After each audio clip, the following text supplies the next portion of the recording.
It's okay not to do well at school. Gotcha. I mean, Yeah. I didn't do well at school, ultimately. I mean, I mainly got C's and D's. I turned it around in college, AAA star, and then went to do, initially it was going to University of Leeds, it was. And then COVID happened, dropped out, and then came back and did international law. My biggest advice to people who go to school, things like that, it doesn't end at school, basically. Yeah.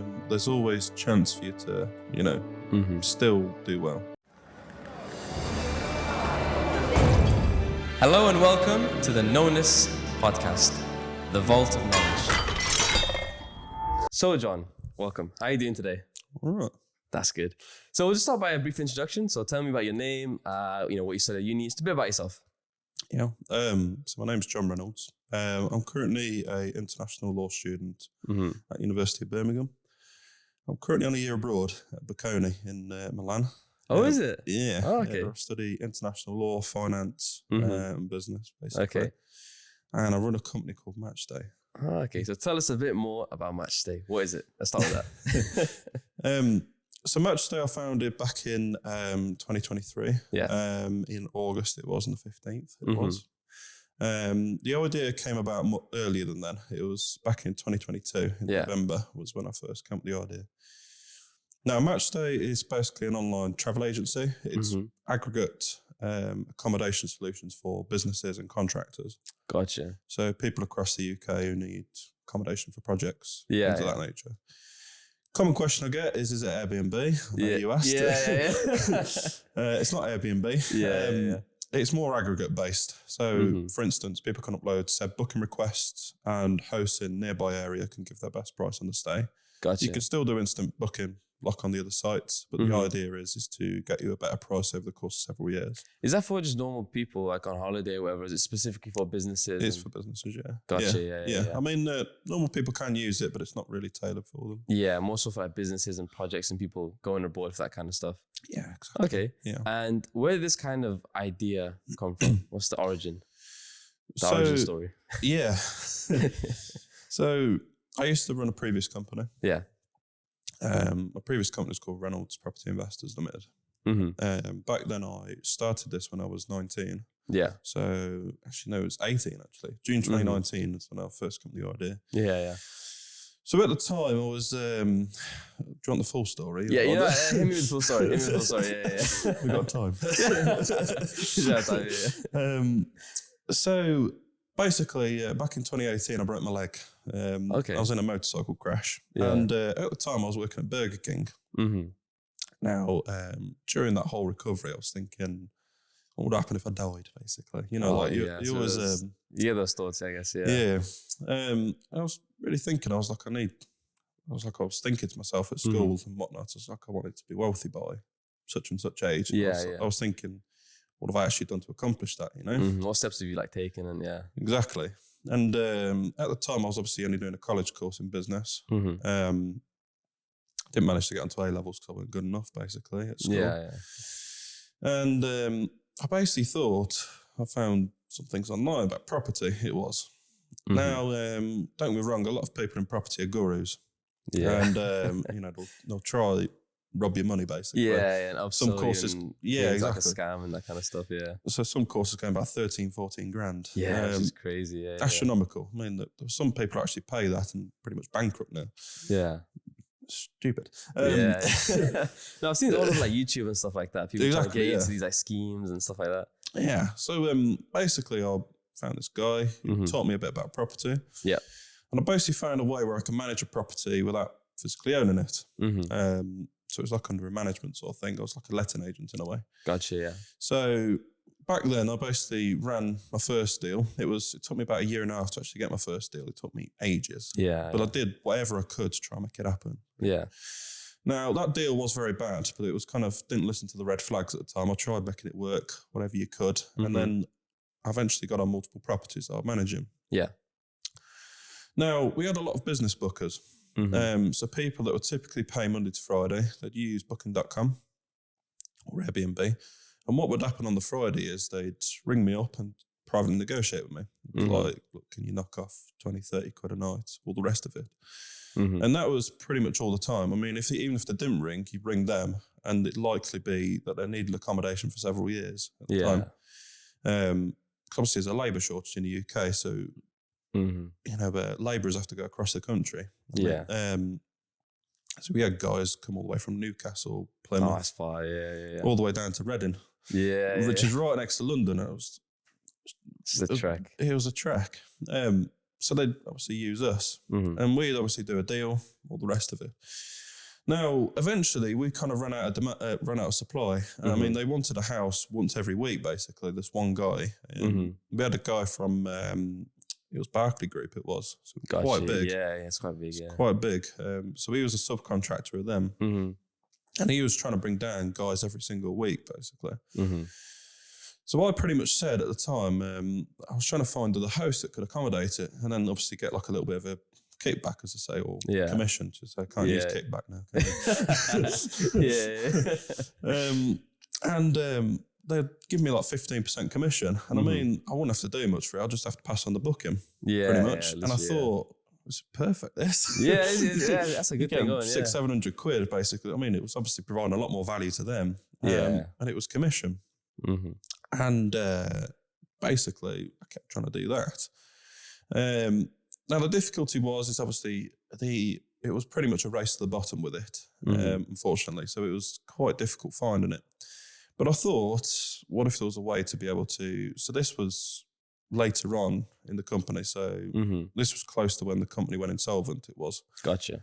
I'll talk more about that. Yeah, we'll get to that. But basically, I thought to myself, if there was a way to be able to pass on bookings to the hosts at the time. So it wasn't even the sense of like an online travel agency at the time. It was just pass on bookings to the hosts, that you couldn't take. We were just going to charge like a subscription model to use it. It was. Gotcha, yeah. Because when we looked, there was like Facebook groups that did it. There was a Facebook group called Pass the Booking, it was. And they advertised accommodations every single day. And pretty much what would happen is you'd get very limited replies on it. And it's because a lot of hosts knew about it. And then as soon as you rang up everyone, they were like, we want this, we'll have it. But people don't really it's know. Money. Yeah. So I figured it was like a perfect app idea, this. Yeah. And but then I'll begin to think, it's only quite limited that. I mean, why don't you actually just go after the guests themselves? Because obviously there's clearly a market gap here. Because Airbnb don't accommodate it. Booking.com don't. You've got all the other corporate travel tools, but they're too big for it. I mean, the only real one was a company called because it was. And when I dealt with them myself, I don't know if I can shame a competitor on here, but I feel I've a reach. You can talk about it. But whenever they ring us about a booking, it takes about 5-6 hours to get back to us. Gotcha. So there's that time, and you block out your calendar, and you probably lost a load of money on the other side. Airbnb, booking.com, for it to only actually be like, can you do another 20 quid off? No, I can't. Yeah, exactly. It's my best price. They wouldn't even tell you about who else was bidding as well, so you didn't know how competitive you were or anything. Gotcha. So I wanted to create a way where it was like a fully transparent booking platform where you without all of these faults and these delays. Exactly. So take out all the crap bits. I don't know, is that allowed? We'll and leaving the good parts, Yeah. So I came up with the idea. I mean, I did whatever I could basically to try and make the idea. I mean, so this was after the company went insolvent. So at the time, obviously, that company going insolvent pretty much ruined us at the time. I was trying to think of any way I could get back. And make you come I was back. like, it's my golden ticket, this. Yeah.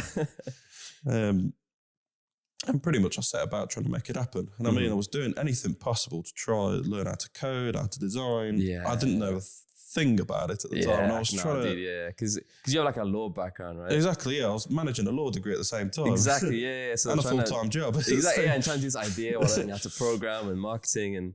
it's a lot, man, It was mental. So I'd end up going to bed about 3-4 in the morning, getting back up at 7-8, doing lectures. Same thing all over again, Over and over for it was like a couple of months I did that before it killed us. And then I basically found those guys upstairs, Nicola, Anna and all the rest of it. With the exchange and So they basically set up... So they basically set up like it was like a boot camp day for it's like a 4-week-long program. Probably not what it's called. I don't know. I forgot the name of it. Yeah, we'll try to find it and put it on the screen. Yeah. So it was about 4 weeks, that was. And I was basically pitching my idea, refining it. And there was another guy in the class. Now, I didn't really think much of each other at the time. Yeah. But he was doing like a nootropics company. I don't know if you ever heard of nootropics. To be fair, I think you like a science background, aren't you? Yeah, you're medicine, aren't you? Yeah, kind of. It does ring a bell, nootropics, yeah. Yeah, it's obviously about, enhancement of the brain and things like that. Right, yeah. So he was doing that business at the time. And we didn't think much of each other at the time. Until about 4 months later, we met each other. Yeah. Randomly in a street. And we were just like, oh, hello, how are you? Nice to see you. How have you been? All the rest of it. And I asked him to exchange LinkedIn's at the time. Just because it was kind of more like a business relationship at the time. Yeah. I was like, well, you do computer science. I was like, do you know how to code? Yeah. Been learning for the past God knows how long, and it's getting me nowhere. Literally, yeah. And he was like, yeah. And I basically tried to sell him on the idea pretty much like a day later. I was like, look, I've got this idea. I was like, I pretty much guarantee you'll make some cash out of it. And I told him the whole story. And I was like, look, I'll even guarantee you some cash. I was like, if you don't make some money in the next 12 months, I'll give you 10 grand. It was. Yeah. I was like, I guaranteed it. I was that's a good deal. I would take it. I would take a deal and learn how to code. Initially, he said no. And I rang him back like a day later. I was like, look, you're making a big mistake if you don't go for this. I was like, you'll make a lot of money on this eventually. And he eventually went for it. Gotcha. And, good, okay. Basically became best friends ever since, pretty much. Really? That's a crazy, origin start to the friendship. So we became like 50-50 partners, it was. Yeah.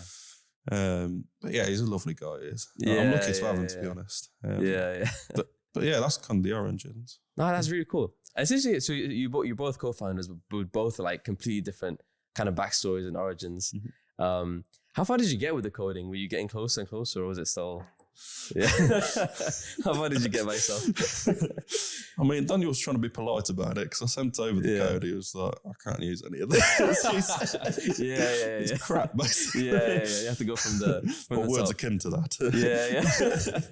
I was learning a lot, to be fair. I mean, I was learning what Firebase was. I was like, it's a database. I never knew what that was before. And I was learning what an API was. And yeah. And I mean, I was doing everything I could to make it happen. And I mean, but it's still super hard, you know. It was juggling everything, the job, the degree, and having no experience as well. That stuff. Yeah. It was just I believed in the idea, and I was like, I know this is my way back, basically. Yeah. That's your key to the comeback, the golden ticket. Exactly. Yeah, and I guess that motivation is what kept pushing you to like go towards that goal, which is really good. But I guess things must have picked up a lot more after getting him on the team, right? So what happened, like from that point onwards? What was it like? So. This will probably be back in, we're in 2024 now, aren't we? I think so, yeah. So, we're nearing the end of it, yeah. I'm at the end of the year. So back in 2023, I got him on board about June, July time it was. Yeah. Now, initially it was just going to be the pass the booking feature to the hosts.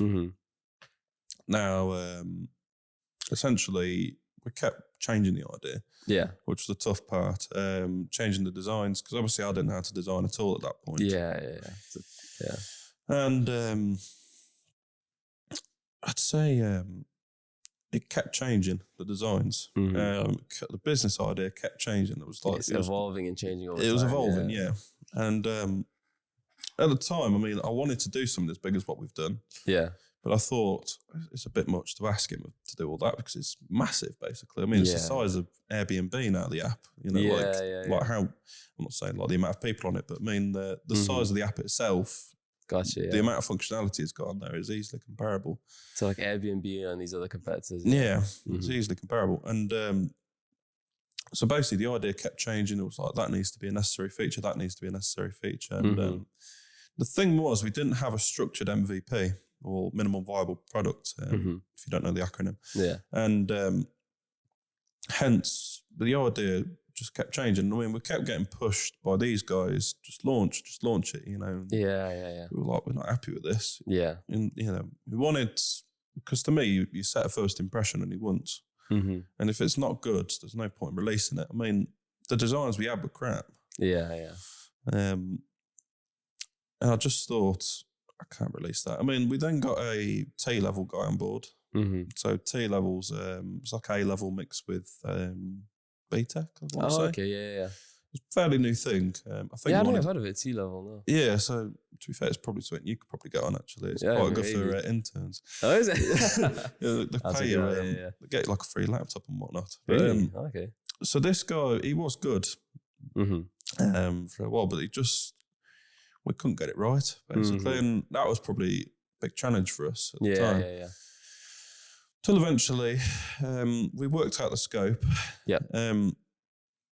We got to design and we released, but it was just the amount of functionality requirements that kept changing. I mean, he said to me, Daniel, he said he had to rewrite the code several times pretty much. I mean, it was like, he told me it was like 100,000 lines of code, he said at one point. That's crazy, yeah. Like, I can't even think of that in my head, to be honest. Yeah, it's mental. It's a crazy amount, yeah. Yeah, and I mean, fair play to him, he's done well. I mean, for that sort of app, I mean, he's 20 years old, he is. That's crazy, yeah, to get all that done. And he's really talented. And, but yeah, eventually we got to release, basically, back in, so we released only for hosts. Yeah. And then we released for guests later. So the host side, we wanted to get on board just to onboard the properties. Yeah, get them all loaded on there, and so it's easier to start, yeah. We, and then got the guests on later. Yeah. Now, the host part was a challenge, to be fair. Although we've got a lot of functionality and everything, there was still some things missing that Airbnb, Booking.com, all the rest had, which was a thing called channel managers. Now, channel managers is what we're working towards next. So, for a bit of context, so channel managers help manage properties for you, so across all the other online travel agents. So, I see, okay. So, if you hypothetically get a booking on Booking.com, it will synchronize up to Airbnb. All the pricing will synchronize as well. Gotcha. Okay. And that's what we're moving towards next. Yeah. So if you purchase it on like Airbnb, it'll update and across the whole lot, yeah. Oh, okay, gotcha. And that's all the websites and stuff, yeah. Exactly. That's what we're working towards next. And how would you manage that? Would you talk to an existing channel manager, or would you get on board your own? Yeah, so that's what we're doing, actually, just speaking to different ones. I mean, a lot of them will try to rip you off because they know you're a new starter. Exactly, we'll take 5% commission on that when you're only making 15%. Great, 10%. Cost of goods, 3%, making 7%. Exactly, it's not much at all. Yeah, almost half. Yeah, I know, exactly. So, so it didn't really work, that one. So some of them were we can't do yet, but some of them were quite open to it. Yeah, which is good. Which is good. So we're working towards that. But yeah, big thing's obviously funding. So obviously keep waiting in between student finance. Putting the money in that way. As that is your funding, yeah. It's probably not the ideal way, but it's the best way you can think to move forward. Yeah, it's better than nothing, you know what I mean? Exactly. For now. But yeah, it's fun. Yeah, I can imagine, yeah.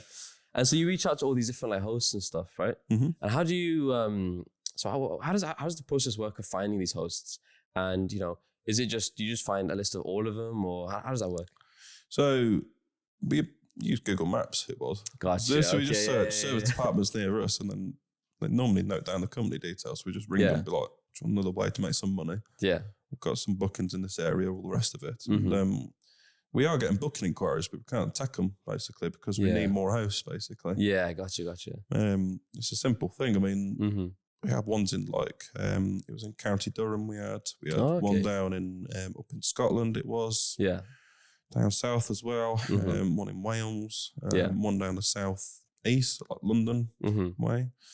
So we are getting booking inquiries, just can't take them because we need more hosts. We need more of the hosts. Gotcha. Okay, so the demand is there. It's just the demand is definitely tackling there. That supply. Yeah, I mean, so like the hosts, we're planning to like bulk upload tools instead. Yeah.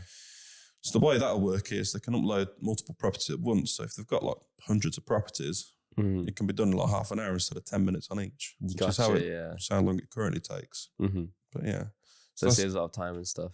Yeah. Okay. And where do you kind of see yourselves expanding in the future? What's your kind of, if you can talk about it, Oh yeah, if not,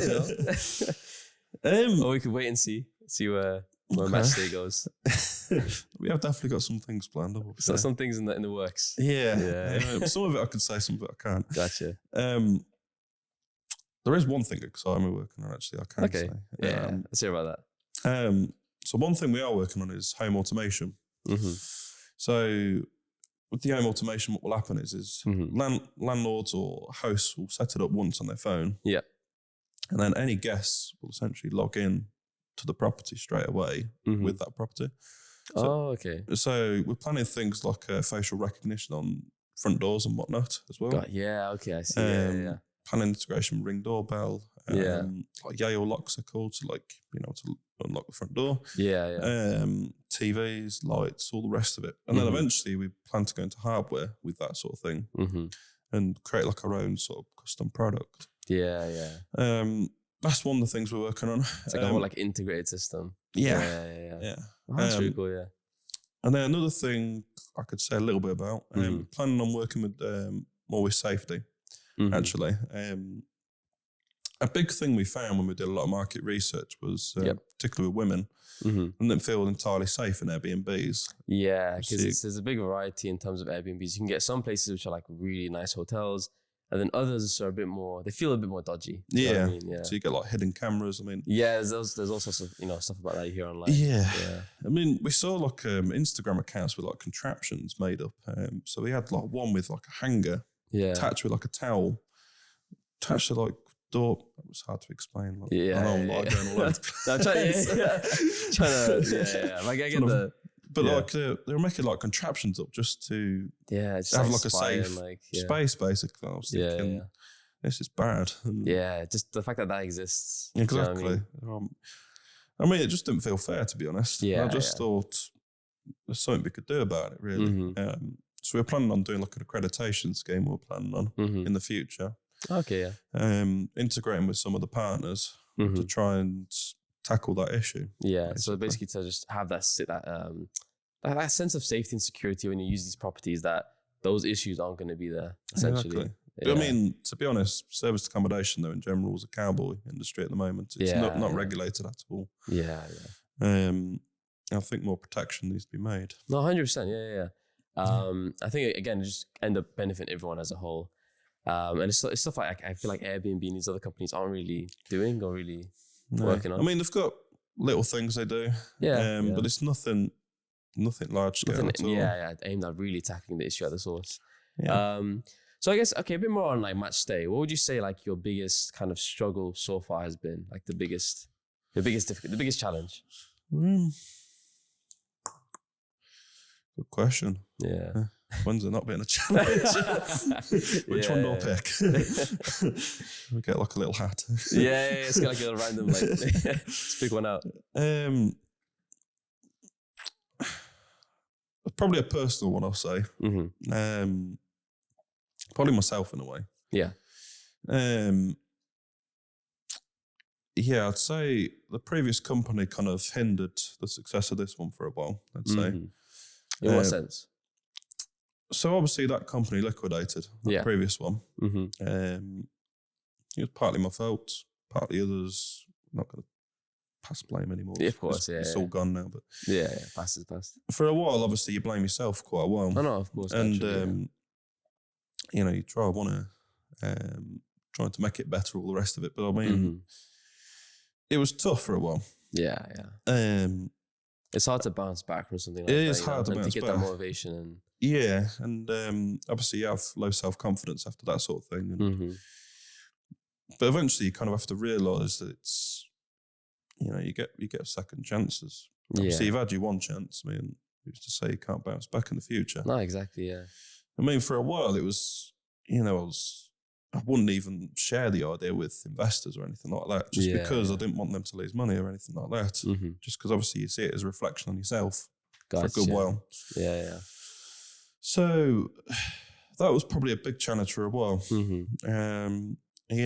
Obviously I wanted any way I could to get back. I mean, I knew a job wouldn't do it, realistically, that sort of amount.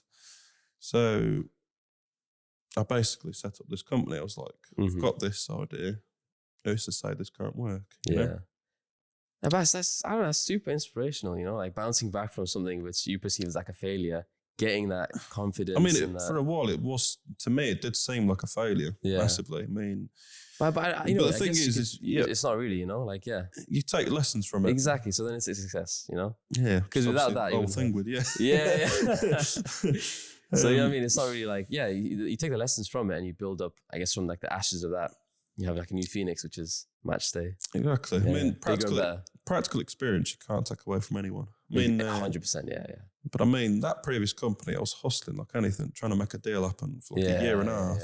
I remember like walking around Oxford and like the must have all thought I was a right idiot, to be fair. It was like 35 degree heat. I was wearing a white shirt. Black trousers, black shoes. Like, please. Please wear with us. The must have was a right. Gotcha. Just all day, every day. But I was doing anything I could to make it happen.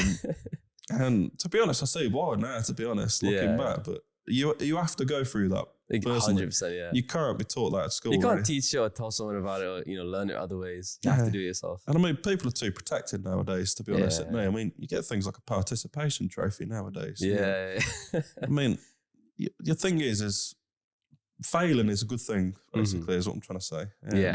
If I didn't have those lessons, I wouldn't have took it forward to this company. Exactly. If you didn't, you know, take those lessons, then it would be a failure. But the fact that you took all those lessons and, you know, and you turned it into a success and, you know, transferred it all into your new business, that's a massive W, massive success. Exactly. Which is really cool.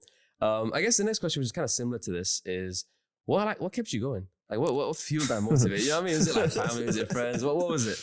Where did that drive come from? Oh, I suppose there was a couple of things. Yeah. I mean, the big thing was obviously I was signed personal guarantees in the old company, and I had to find a way to pay them back. I mean, it was over 100 grand in the end. What was it? Okay, that's a lot of money.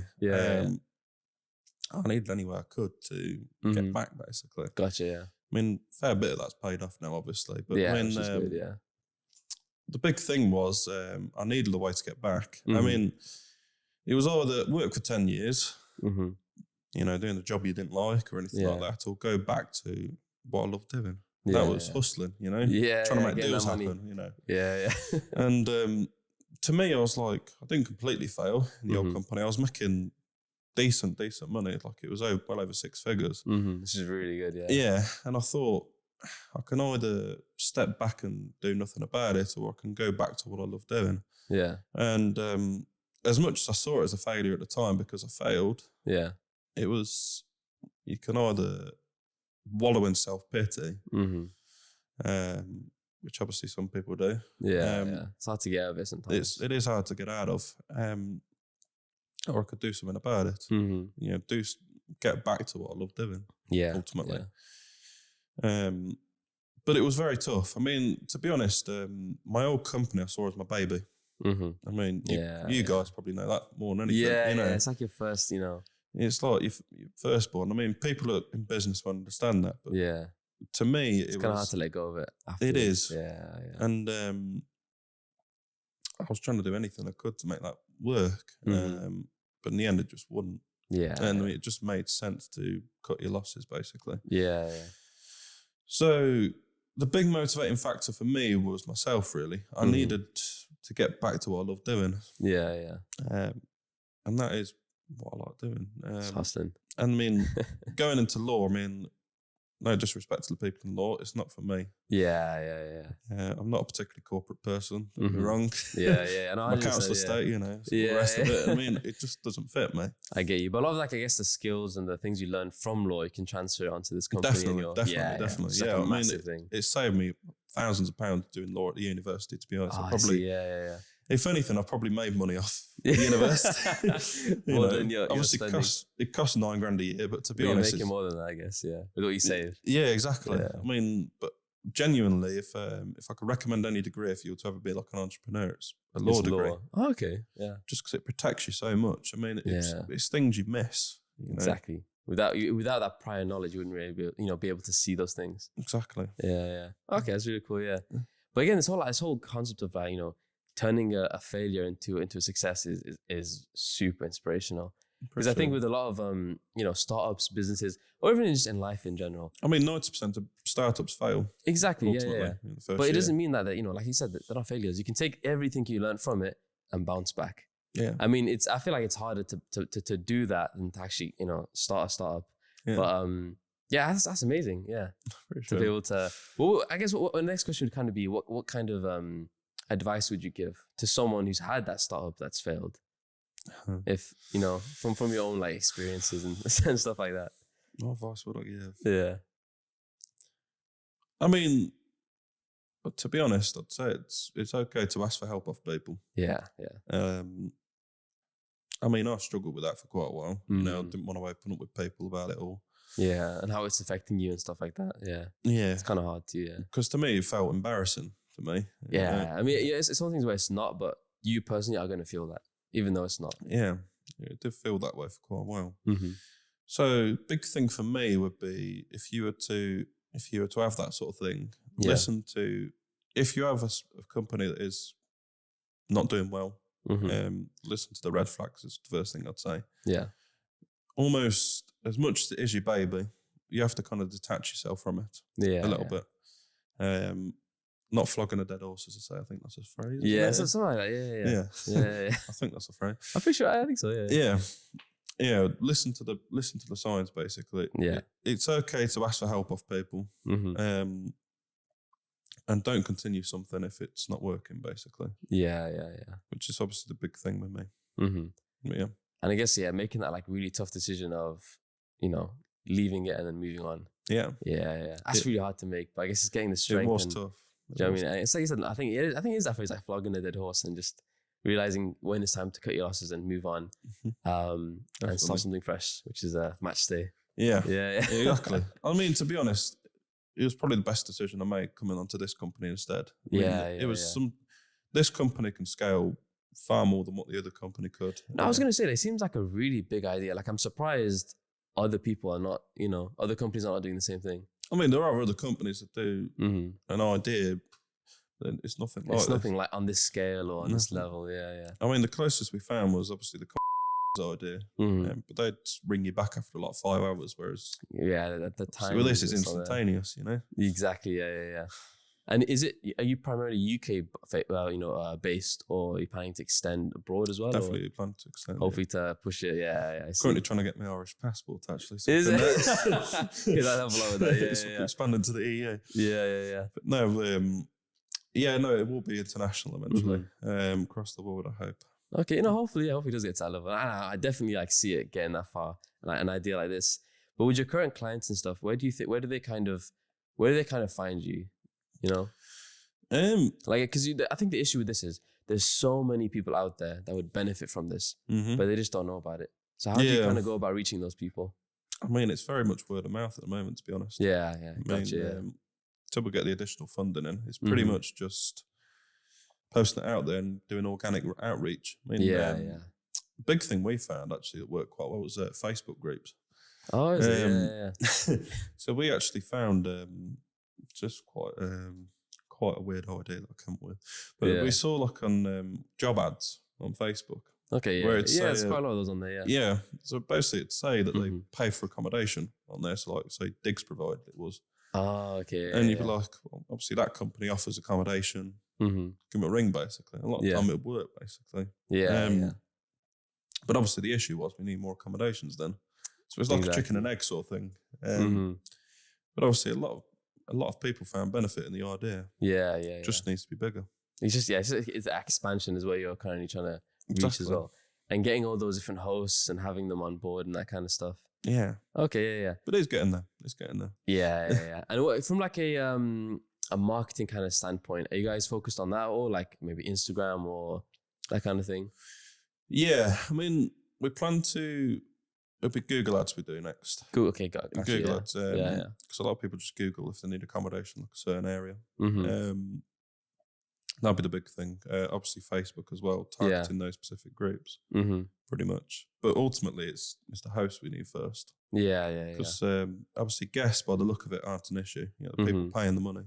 So those people are out there, Facebook, that kind of stuff. They're happy with the idea. It's just we need more hosts basically. But Mm-hmm. to do that, we need the bulk integration tools, Gotcha. which is the channel managers, where they can upload it all at one go.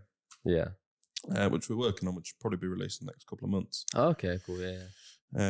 Probably February that'll be released. That's when it probably will turbocharge all this. Yeah, and everything will just like, hopefully it'll just like, it's like the bottleneck, and then from that point onwards, it'll just explode, hopefully, exponentially. Exactly. But yeah, marketing's not necessarily much of an issue. I mean, yeah, because you got the people, it's just getting those hosts. Yeah. I mean, because the thing is, with construction, it's very much word of mouth as well. I mean, with that old company, there were still people ringing me, asking me, do you have accommodation on such and such day in this area? Gotcha. I was like, no, I don't do it anymore, unfortunately. I mean, but it was literally people stopping in caravans and all sorts just because it was so expensive accommodation, how much they were paying without negotiating. Exactly, I mean, just sounds silly to me. It's just crazy. I mean, they're even, obviously, the thing that contractors did typically say was they'd stop in travel lodges, hotels, no kitchen, nothing like that. So they just get like a very meal voucher. limited. And at a very high price as well. And just have takeaways every day, which is not good for anyone, is it? Especially when you've got like a labour-intensive job, you just have pizza and Chinese. Every day, because there's no kitchen or anything like that. Or Dixie chicken, I mean, I wouldn't mind. Personally, but that's just me. So that's amazing. So I guess you kind of cut out that.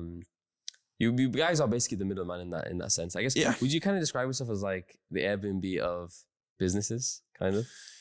Kinda. In a way. I mean, we're trying to make it more tailored. So I mean, we're trying to more focus on the businesses then. So I mean, we're trying to make it more like so obviously you got American Express Global Travel as well. Which is all tailored for corporates, high-end executives, things like that. We're trying to make that version that mix with Airbnb, mix with the other things that I mentioned. Trying to all integrate it into one. So things like team management tools on there, for example, expenditure. Oh, I see. Gotcha. Integrating with like project management tools as well. Was a thing we're planning as well. So then they can actually, what we actually envisioned was when they estimate how much a project would cost, we'd integrate with our API and just tell them straight away roughly what the price will be and if it's feasible to take that project on. So it's kind of like an all-in-one system for the businesses. All integrated basically is what we wanted. Oh, that's a really cool idea. I guess when you first kind of had this idea, right? And was it about a year ago? Well, over a year ago. Over a year ago. Did you ever kind of envision that where you are now is where you'd be? No. Which is crazy, isn't it? I mean, if you looked at the UI designs, absolutely awful. Terrible. Couldn't design for anything. Couldn't find where anything was, I mean, it was, looking back, I was like, crap. It's awful. I mean, to go from that to commercial scale, basically, is mental. I mean, just shows what you could achieve in a year if you keep at something. Exactly, and you have that motivation, those goals, and you just keep going. The consistency. I mean, even with Daniel's side, like, I bet he never thought he'd program something this big. Like, it is mental. I mean, kudos to him though as well. I mean, he's one-man developer by himself building all this. I mean, it's big ass for him. It's hard to imagine. Very hard to imagine. And it's just hard to if you imagine if you didn't have him as well, all this kind of stuff, doing it yourself. I'll be here a while. It'll be quite a while. So it's really cool that you met him and stuff. So yeah, I mean, there's so many successes with this business, but do you have any kind of regrets? Anything you would have changed? Let's talk a bit about that. I'd say, I mean, a lot of it's, we probably would have made it more successful sooner if we had a refined scope. Gotcha. So that was a big thing. I mean, obviously I wasn't from a tech background at all. And he wasn't from an accommodation background. So a lot of the things that I'd be building, I'd just assume that he knew. I mean, there's a saying, it was, I think it was from Elizabeth, she said, when it was at that Meet the Experts event. He said, never assume it's making an ass out of you, basically. Was what she said. I don't know if they can keep that in or not. But basically, never assuming. Never assuming, Never assume. keep everything simple, basically. Treat each other. I mean, because obviously I'm not from a tech background. I'm not going to know anything, basically. But he's not going to know anything from accommodation. I mean, he even said to me at one point, never stopped in an Airbnb. Yeah, wow, that's crazy. And he's trying to build this. Without having any Airbnb experiences. It's crazy. So I think, to be honest, the big thing at the start was having a refined scope, I'd say. And it probably would have saved well over 6 months if we had that. I mean, now we've kind of learned to each other and we're building like the web version. It's becoming a lot quicker. I mean, because you have that kind of refined vision. We know how to work together basically now. Yeah. But that's just like a cool like combination, you know. It's like a perfect match. You got the accommodation side with the expert, which is you, and then you have the computer scientist, the programming elements, making the app work and stuff, and it's just combining it together. Exactly, which is amazing. It's like a perfect, you know, set of co-founders to have. Yeah, it is. I literally couldn't have asked for a better person. Yeah, and it's crazy, like just, you know, just by chance that you guys met, and it was through that program with the Elevate team. Yeah, so I'll tell you. Yeah, so it was initially 4 sessions we did. Just trying to, it was, if you had like a business idea, needed to refine it. Gotcha. It was run by John Cook. Gotcha, yeah.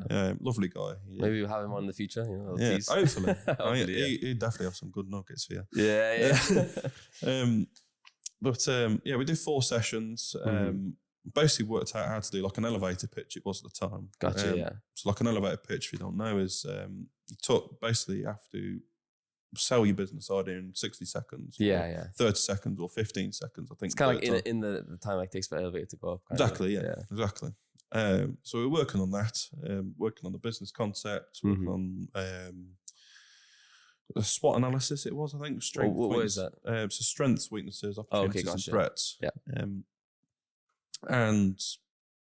got more and more interesting at the time. But obviously we didn't know much of each other at the time. Yeah. But then we just met randomly in the street, pretty much, and made it happen. Yeah, no, but it's just crazy to see where fate takes you. If you weren't there that one time, that one day. I do believe in fate massively. Which is really cool.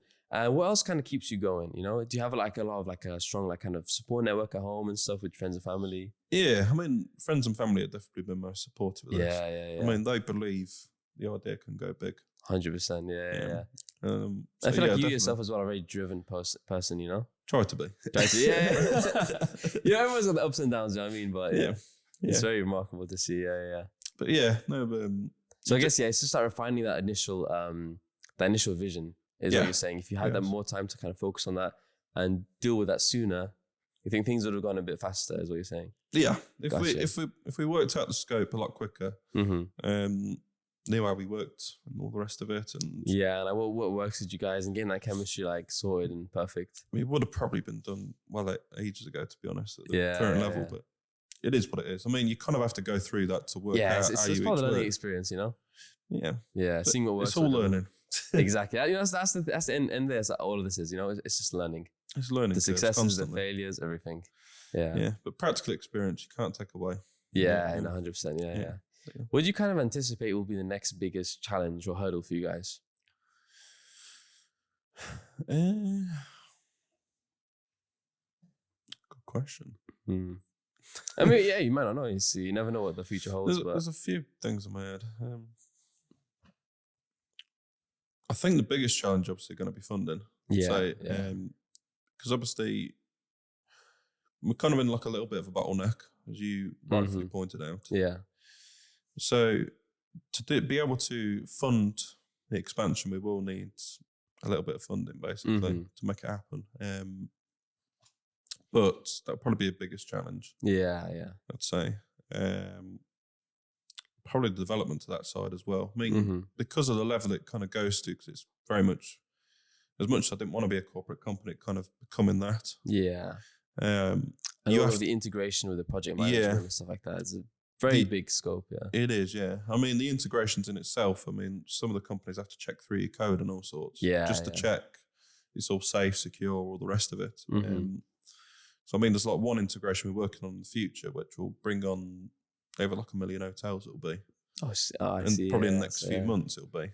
And we're actually planning on building middleware integration, it's called. So middleware is basically intercepts I don't want to go too technical because Yeah. I don't want to bore your listeners. But, No, it's it'll allow interesting. Middleware, okay. Yeah, it'll allow you to have bidding functionality for the hotels as well. Oh, within the app and stuff.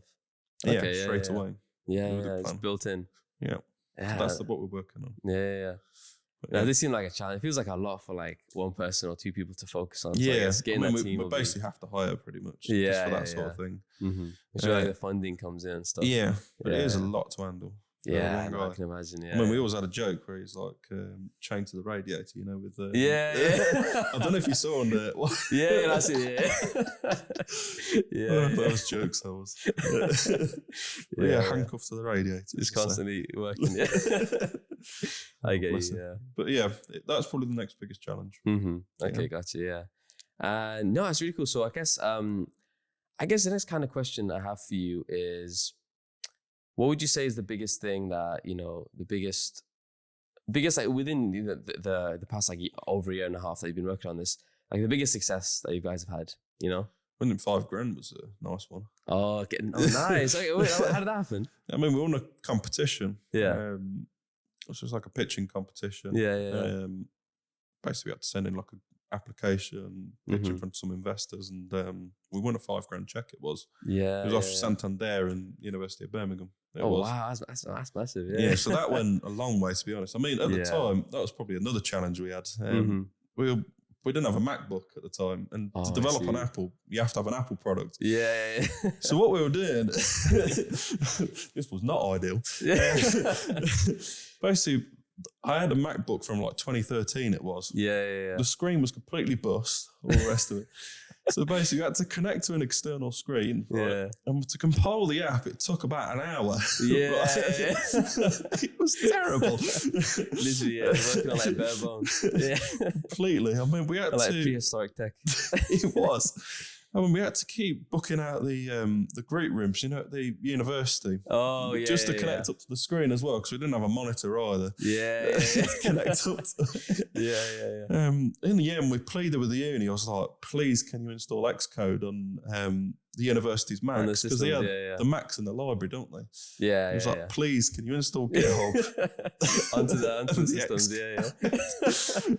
And they did eventually, but and then in the end, we managed to swivel our way on getting a Mac, basically. For like that grand. Yeah, but if we didn't have that long, it took a lot longer. Yeah, it went down from an hour compilation down to about 1 minute. It did. That's crazy. Yeah, it was awful. Yeah. No, it's crazy that you went that long without using like a something more modern. It was. Yeah.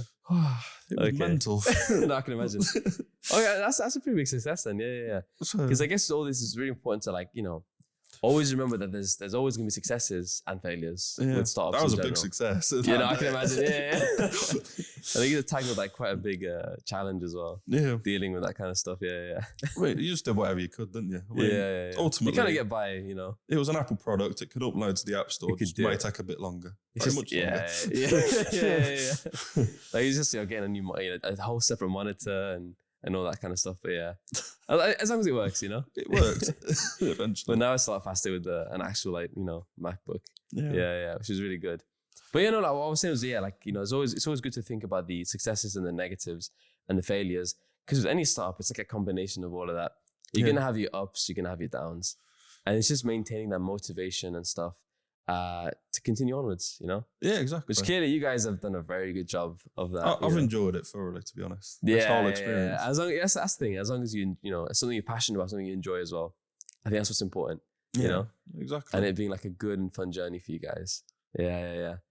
I guess another question would be, what's like another thing you've kind of, if you were to start like another new business or anything like that down the line, what's another thing you'd take from this whole experience? Ooh. Another big thing you've learned. I'd say planning more. Gotcha. Yeah, always plan. Yeah.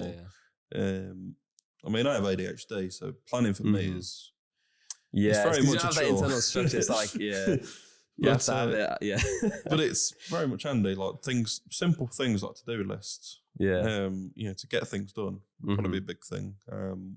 To organize everything in one place. Organization, massively. Yeah. It's definitely probably the biggest thing. Knowing things aren't running away from you. Yeah.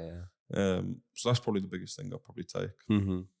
Gotcha. Yeah, having that external structure and to-do list and that kind of stuff. Yeah. I know you mentioned before as well. You kind of used to have days where it'd be like up until 3 a.m. You wake up at 7 and it's the same thing. So, just moving on from that kind of stuff. How do you kind of manage like the whole like work-life balance? You don't. You don't. You don't. You just with this sort of thing. I mean, you just attack it head on. You do, yeah. I mean, if you want to make it work, you have to put in the long hours. I mean, it is important to have a work-life balance. Eventually, you do have to step away and have a break. It is very important you do have that. So, I mean, there are times where obviously you will eventually burn out. Yeah, massively. And it gets a bit too much. And you get, it's not good for you and it's not good for others either. So, I mean, you become snappy with others as well. Yeah, the rest you of get very edgy it's on not edge. good. So definitely work-life balance is important. But the thing was, I needed to make it work at the time, and I wanted to do everything I could. Everything in your power to just make sure this thing becomes big. Yeah. Yep. Exactly. Yeah. Which is crazy. I think that seeing that that amount of like determination and seeing where things are now. Yeah. And I think another, I guess kind of similar to that as well. From like an organization point of view, what are the things you'd want to do, in the future, or if you went back in time as well? What staff or? As in, like, so for example, the to-do list. To-do list is one thing you would have done from a more organizational point of view. What other things would you have like implemented in your life, like day to day? I mean, calendars. Literally a calendar. Yeah. It's life changing. Started doing that. Yeah, it's a crazy thing. Calendar. Yeah, never knew it existed. Yeah. Literally, it's a game changer. It is. It's a game changer. Things like that, or time blocks as well. That was a good thing. I learned. I think there's like an app that does that. I don't use it. I think it's called Notion or something. What is that? Time boards? Yeah, time. Yeah, things like just blocking out. Certain times you're going to do something, so it holds you to account. I think Can boards or something like that. But I know what you're talking about. Yeah, Can boards are for Jira. Yeah, that's what they are. So Can boards are I used to say like a bit of software now for you, but we use Can boards actually. So we say something that's due to be done, in progress, and completed basically as a Can board. Oh, okay, gotcha. Yeah. But we use that for Jira. Yeah. So probably actually we would have put that in sooner actually. Actual software stuff like Jira. Yeah, implementing that earlier on and stuff. Yeah. And how do you think? And I guess this one's a bit more personal towards you, but how do you think?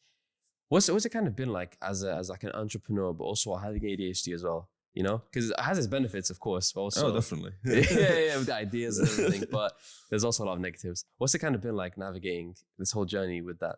I mean, it was tough because I couldn't even get tablets, to be honest, because the NHS didn't recognise it, but privately did. Yeah. And there's like a whole shortage, and it's so it was like a 2-year waiting period. Yeah, it's crazy. It's mental. You have off days and you have good days. Yeah, basically, and it is managing both of them. To be honest with you, that's probably the best thing I could say. To be honest with it, I mean, I have tons of caffeine. I probably do not manage it well at all. Yeah, if I'm being realistic. Yeah. But I mean, ADHD has its perks as well. As you said, the ideas, hyper-focus mode is one thing I had.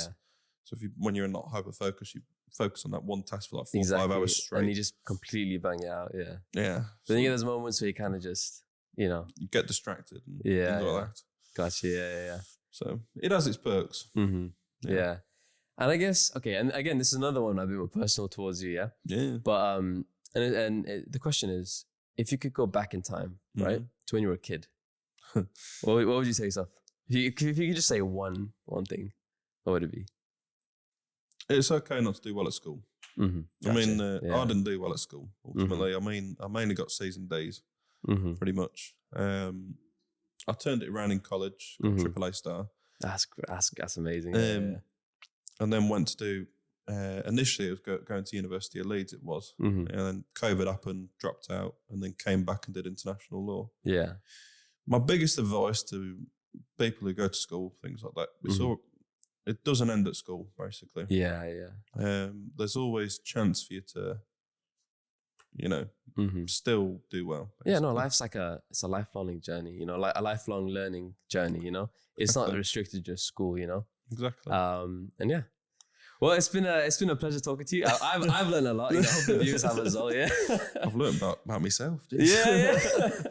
That's perfect. But yeah, that wraps up this episode for today. Yeah, thank you guys so much for watching, and we'll see you guys next time. Thank you.